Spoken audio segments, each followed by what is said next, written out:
Assalamualaikum warahmatullahi wabarakatuh. Berjumpa kembali di channel ini. Salam sejahtera untuk kita semua, terkhusus Bapak Ibu peserta seleksi P3K 2022 ini, khusus untuk pelamar prioritas 2 dan 3. Berikut saya akan menyampaikan informasi terkait pemilihan formasi di SSCASN. Namun sebelumnya, kepada Bapak dan Ibu yang baru bergabung di channel ini, saya mengundang Bapak Ibu sekalian untuk menjadi sahabat profesi guru dengan cara subscribe dan aktifkan loncengnya untuk mendapatkan informasi terbaru dari channel ini. Sejak tanggal 31 hingga hari ini Bapak Ibu sekalian ya, kita memang diharuskan rajin memantau di SSCASN terkait dengan perubahan-perubahan yang muncul di SSCASN. Hal mana 31 hingga hari ini formasi belum bisa dipilih. Nah, hal ini tentunya menjadi pantauan kita, yang mana sebelumnya dari formasi kawan-kawan ya, beberapa waktu sebelumnya menyatakan bahwa disebutkan di sini, cek yang belum dapat formasi sudah ada formasi. Nah, kemudian dari informasi rekan-rekan juga disebutkan bahwa Bapak Ibu sekedar info untuk yang prioritas ketiga, cek berkala akunnya terkhusus yang mengajar linear. Beberapa teman saya ada perubahan di akunnya dari yang tidak bisa lanjut menjadi lanjut meski di sekolah induk tidak membuka formasi untuk yang mengajar linear. Nah, ini akan kita bahas lebih lanjut Bapak Ibu sekalian. Hal mana terkait dengan sekolah induk ini ada juga pertanyaan dari rekan-rekan kita yang menyatakan, saya pelamar umum sudah mengabdi 2 tahun di sekolah, tapi saya tidak bisa mendaftar P3K karena tidak ada formasi. Bagaimana nih ya Pak? Apakah saya bisa tergeser dari sekolah induk? Rasanya tidak adil. Nah, terkait ini Bapak Ibu sekalian, memang tidak ada lagi istilah geser-menggeser sesuai dengan apa yang di format dalam seleksi P3K 2022 ini. Jadi bagi Bapak Ibu nanti yang tidak bisa mendaftar namun ada formasi dibuka di sekolah tersebut, itu akan diisi oleh guru yang lulus, namun formasinya akan dipindahkan. Ini akan kita bahas lebih lanjut. Hal mana kalau kita perhatikan di akun info guru Kemendikbud, dibuat di sini jadwalnya Bapak Ibu sekalian, yang kita perhatikan secara seksama ini, memang untuk P2 dan P3 tidak ada pemilihan formasi. Yang ada itu hanyalah pengumuman hasil seleksi administrasi untuk P1, P2, P3 dan pelamar umum di 17 November nanti. Kemudian setelah itu langsung ke penilaian kesesuaian oleh kepala sekolah, guru senior, dan pengawas. Lalu di bawahnya di nomor 11 kemudian ada disebutkan ini pengumuman dan pemilihan formasi untuk pelamar umum.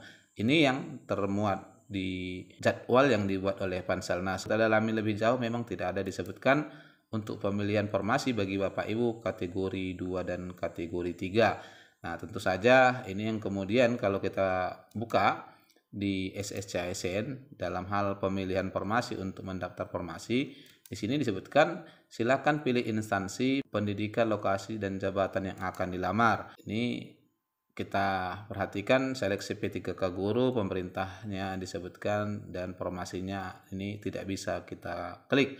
Artinya tidak bisa kita buka. Lalu kalau kita perhatikan petunjuknya ya, di sini sebenarnya kita disuruh di SSCASN ini untuk memilih formasi ya, klik tombol pilih untuk melakukan pengecekan formasi serta syarat batas umur instansi. Jadi memang ya, petunjuknya ini mengharuskan kita memilih formasi. Ini tentu saja membuat sebagian peserta merasa agak bingung dengan sistem seleksi P3K 2022 ini, sehingga di hari ini juga sebagian masih ragu untuk melakukan resum. Lalu kalau kita bandingkan dengan petunjuk yang dimuat di SSCASN, di bagian 54 formasi disebutkan bahwa pada tahap 3 mendaftar formasi, pelamar diminta untuk melengkapi data pendidikan, lokasi, dan jabatan yang akan dilamar. Setelah data terisi, pelamar mengisikan kode CAPTCA lalu memilih tombol selanjutnya. Di contohnya di sini Bapak Ibu sekalian memang dimuat, ini ada contohnya formasi dan instansi nih.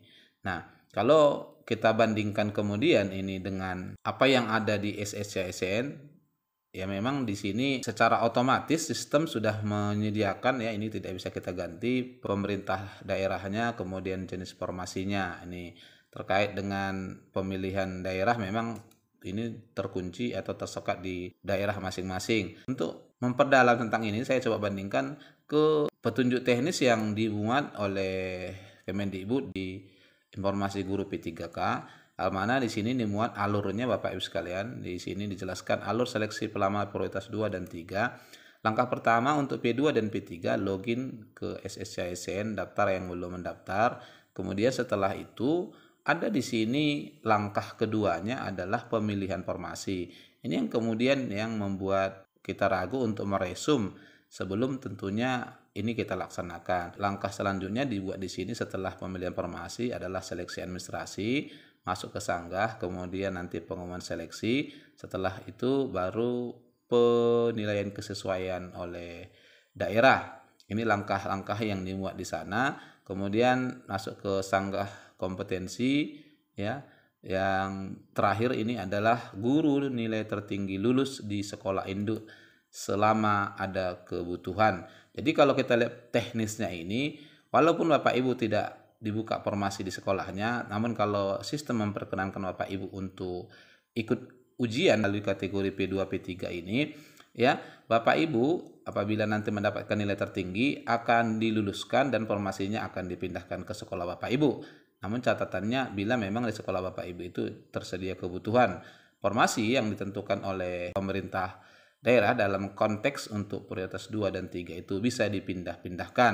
Hal ini sengaja dengan apa yang disampaikan oleh Kemendikbud sebelumnya, ya, di sosialisasi untuk P2 dan P3. Nah, kalau kita kembali ke jadwal ini di sini memang kalau kita perhatikan, kita mau bandingkan ini Bapak Ibu sekalian dengan pelamar umum. Di pelamar umum juga ada dibuat alur seleksinya. Yang pertama sama seperti yang tadi, login ke SSCISN, kemudian setelah itu ada pemilihan formasi juga. Nah, ini setelah pemilihan formasi masuk ke seleksi administrasi. Kemudian ada pengumuman seleksi administrasi dan seleksi kompetensi melalui chat, ya. Setelah itu nanti guru dinyatakan lulus dan menduduki formasi. Dari jadwal yang dibuat tadi untuk pemilihan formasi ini memang termuat di sana Bapak Ibu sekalian. Yang tidak ada dimuat adalah untuk guru skala prioritas 2 dan 3. Dengan demikian kalau kita mau lihat ini tadi, ya, sama persis. Untuk prioritas 2 dan 3, Bapak Ibu berhak mengikuti penilaian kesesuaian yang dilakukan oleh Bapak Ibu pengawas, kepala sekolah, dan guru senior di sekolah masing-masing. Nanti nilainya kemudian akan dirangking dan yang mendapatkan nilai tertinggi dari penilaian kesesuaian ini akan menduduki formasi dan itu, ya, akan dipindahkan ke sekolah Bapak Ibu karena catatannya adalah tidak boleh menggeser guru non-ASN yang ada di sekolah. Itulah kemudian menjadi satu jaminan juga bahwa sudah dipersiapkan di tahun 2023 nanti agar seluruhnya bisa terakomodir. Formasi akan diambil alih oleh pusat. Nah, dengan demikian Bapak Ibu sekalian, maka untuk pelamar prioritas 2 dan 3 yang muncul tampilannya seperti ini memang tidak bisa Bapak Ibu pilih. Bapak Ibu akan nanti ditempatkan oleh Pemda setelah mengikuti kesesuaian, dan untuk itu Bapak Ibu tidak perlu menunggu, ya. Kalau bisa ini menjagakan nanti sistem yang error atau bermasalah sebaiknya sebelum tanggal 13 November ini Bapak Ibu sudah resum. Sebab hingga H7 ini posisi dari SSCISN tetap seperti ini. Secara umum kalau ini sudah separuh jalan, sistem tidak akan diubah lagi. Nah, barangkali ini informasi yang bisa saya sampaikan Bapak Ibu sekalian. Semoga bermanfaat. Wassalamualaikum warahmatullahi wabarakatuh.